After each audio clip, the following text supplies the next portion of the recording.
Welcome back to another review by Mega Train Lover. Today we are having a look at a rather special loco for two reasons. One, it is a ready-to-run model of a London Underground train, well, locomotive rather, something which is quite rare on the market. And another reason, it is my very first Heljan model. Now, after years of buying Hornby and Bachmann, I finally got myself a Heljan model. And you can probably tell from the engine inside the box what it is. But if you're not familiar, if we turn to the side, its item is 9008, and it's a Metropolitan Bobo number 12 LT preserved Siddons. It's a bit of a mouthful, but basically it is a Metropolitan Bobo locomotive, and this particular one is number 12 Siddons, which is the preserved and operational one, and the condition which this particular model is in is basically how she appears now in the modern day. Now, a bit of history about these locos. There were 20 of these built between 1922 and 1923, and they were used to haul Metropolitan line services from the city up towards Aylesbury. Now, the line at the time, line for many years was only electrified as far as Rickmansworth. So the Aylesbury trains were basically pulled by these up to Rickmansworth, where these would uncouple, and then a steam locomotive would come and couple to the train and then take the train onwards to Aylesbury. And then the loco would wait in a siding at Rickmansworth, awaiting the return train back to the city. And then the same thing would happen, so the train would come from Aylesbury into Rickmansworth towards the city, the steam locomotive would uncouple, run into a siding, and then this one would come out of its siding, couple back onto the train, and then pilot the train forward back into the city. So these were withdrawn in 1961 when the A stock was introduced, which obviously became the mainstay of the Metropolitan line until they themselves were replaced by the S stock in 2012. Out of the 20 locos built, 2 of them survive. So there's this one, number 12, Siddons, which is most famously known in recent years for being the other locomotive top and tailing with Metropolitan number 1 during the Steam on the Met specials a few years ago. And the other preserved one is number 5, John Hampden, which is preserved at the London Transport Museum in Covent Garden. That one, of course, is on static display. Now, enough chit-chat, let's get to the model itself. So it's placed in this rather nice packaging. I do quite like this. It's quite a sturdy box. But let's put that to one side. So as you can see, this just slides out. So let's put that to one side. And here we have the locomotive encased in this ice block. So rather similar to Hornby and Bachmann's modern packaging, but yeah, at least it does allow for much easier opening. So the ice block with the locomotive comes out like that. And then let's put this box to one side. And then there is, of course, an outer sleeve which you just pull out like so. And these two polystyrene blocks, they're just there to, not too sure why they're there, but yeah, it does add an extra layer of protection somewhat. And then at the back you have this flap. You just literally open that, open the top, and then gently grab the loco. So don't ever grab it by the underframe, because the level of detail on this, as you'll see, is amazing and is very delicate. The best place to hold it is just between these two windows. So just grab it there, put it to one side, and then take the box and then put that to one side. Now bear in mind that this loco has been out of the box and I've given it a test run, but I've put it back in the box for the purposes of this review. But anyway, here she is. Wow.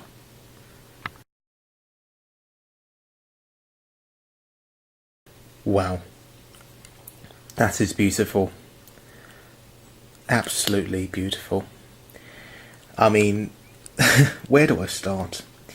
let's start at the front. So let's start with the buffers.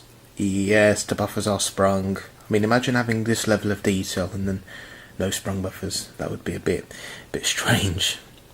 And the most impressive is all this separately fitted detail here. So the brake pipes, the chain link coupling, and in these brake pipes here, none of those came in a detail pack. These were all already pre-fitted to the model, which is absolutely amazing. If this was Hornby, you'd probably get a whole bunch of detail packs, and which is not too bad, but you know, it's a very nice thing that they've already fitted it on.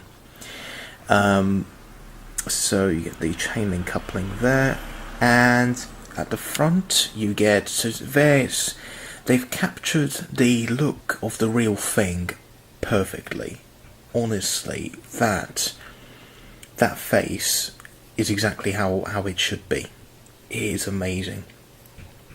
All three lights work, but they only work in one direction. This, which is prototypical because the loco did not have any tail lamps.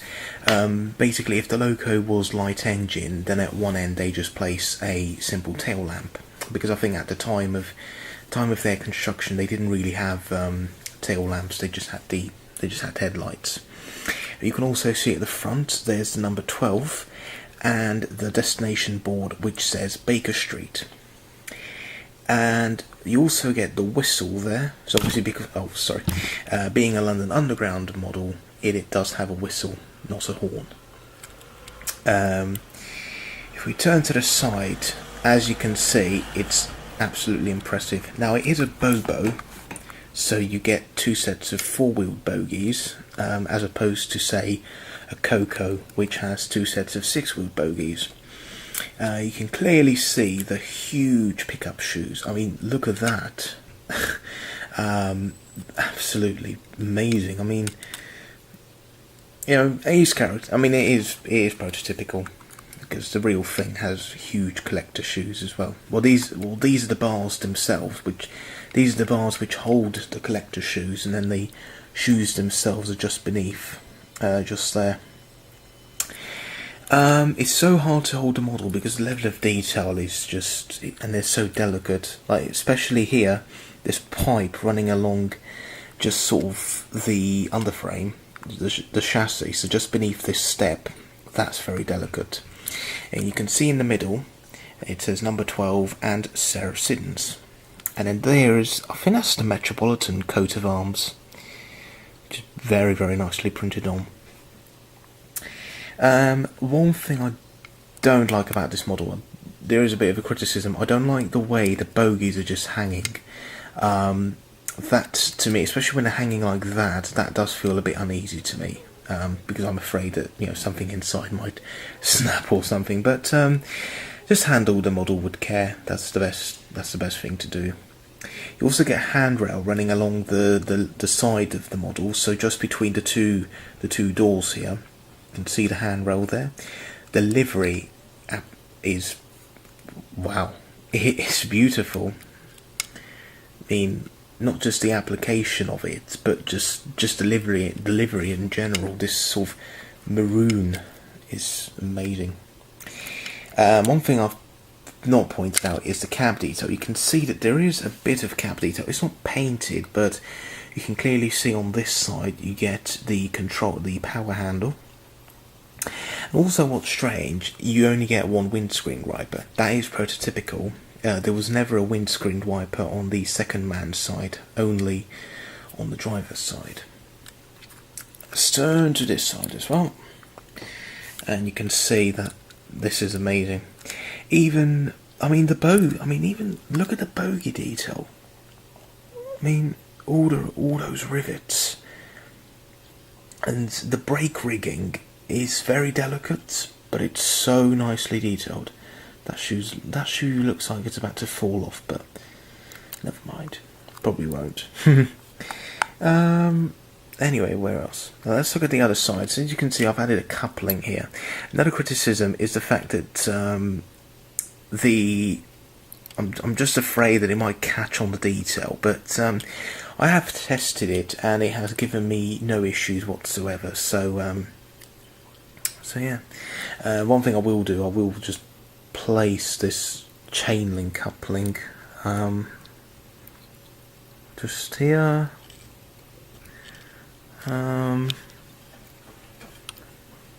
Yep, there we go. It's amazing. It's really, really nice. The other end is just as nice, but at this end, the destination board says special. Sprung buffers as well, and then these lights work too.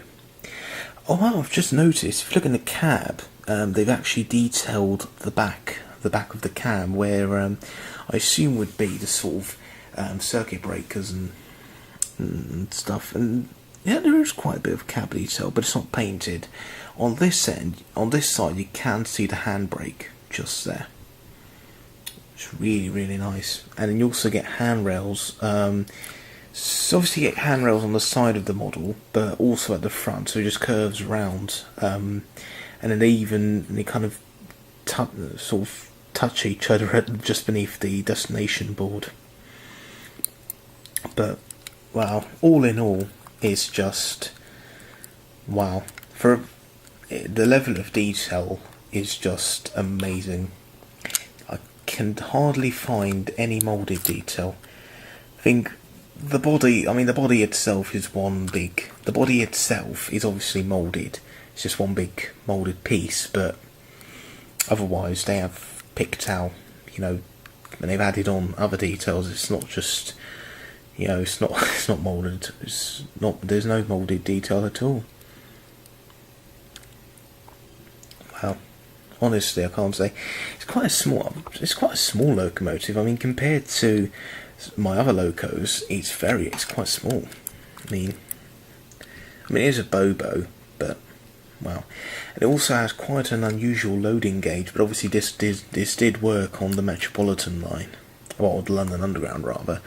And it did go into the tunnels up to Aldgate and mainly Baker Street, because I think at the time most Metropolitan line services terminated at Baker Street. They only went to Aldgate during the peak.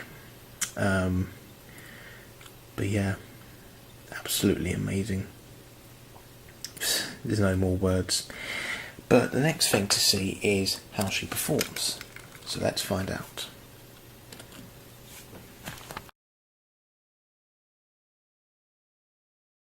So here we have the Heljan Metropolitan Bobo on the track, and wow, as you can see, she just looks stunning.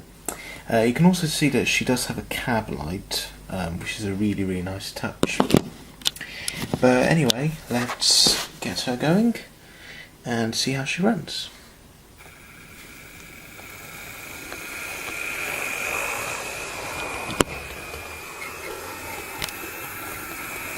So as you can see, she is running quite well. She's a bit noisy, but I suppose she does need a bit more of a run-in. So I've just set the speed to halfway, as you can see. But yeah, she's handling quite well. I will admit there was a bit of a shaky start at the beginning. But I got her going, and then now she's running okay. So now let's get a few shots of her passing.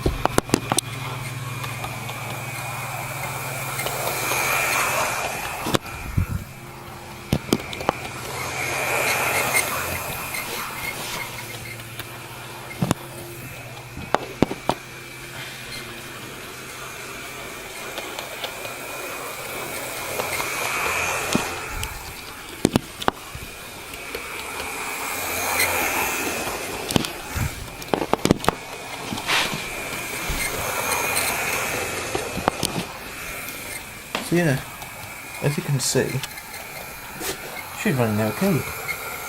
Not the best. She does seem slightly jerky, but nonetheless, quite well, quite nice.